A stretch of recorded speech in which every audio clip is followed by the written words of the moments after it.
Bien-aimés dans le Seigneur, bonjour. Nous sommes à un pas de la semaine sainte. Demain, c'est le dimanche des rameaux qui va ouvrir la semaine sainte avec la Passion. Et justement, le sort de Jésus est scellé. Il est condamné. Il est recherché pour être tué, éliminé. C'est l'occasion, ce jour, de penser à tous ceux qui sont injustement condamnés par nous ou avec nous.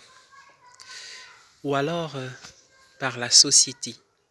Et comprendre que parfois les hommes peuvent se tromper de jugement. C'est ce qui est arrivé avec le Fils de Dieu. C'est ce qui arrive chaque jour ou alors le plus souvent. Mais allons voir un peu le chef d'accusation. Tout est parti de la résurrection de Lazare. C'était un acte très fort. Comme quoi la mort fait peur à toutes les époques. Et lorsqu'on peut vaincre la mort, alors l'homme devient plus attentif et plus disposé à écouter, à regarder, à observer, à croire. Ils ont eu peur d'une adhésion massive des Juifs autour de Jésus, ce qui allait diminuer, n'est-ce pas, la religion officielle.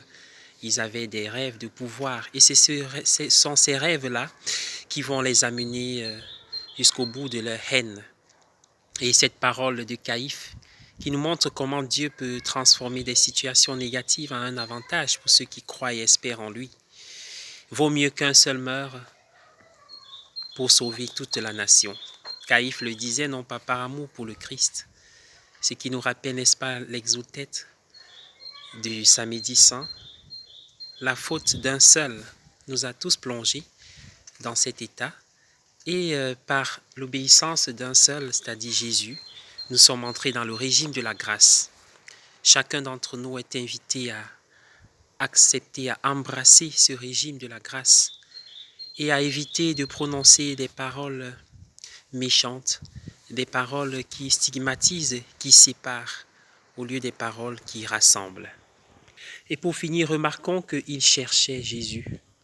Chercher Jésus, c'est une bonne chose.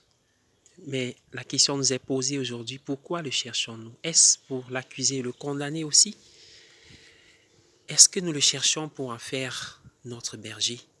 Comme le texte d'Ézéchiel nous invite à le comprendre, David sera le pasteur de mon troupeau. Et ce bon berger de Jean chapitre 10, verset 10, c'est justement Jésus.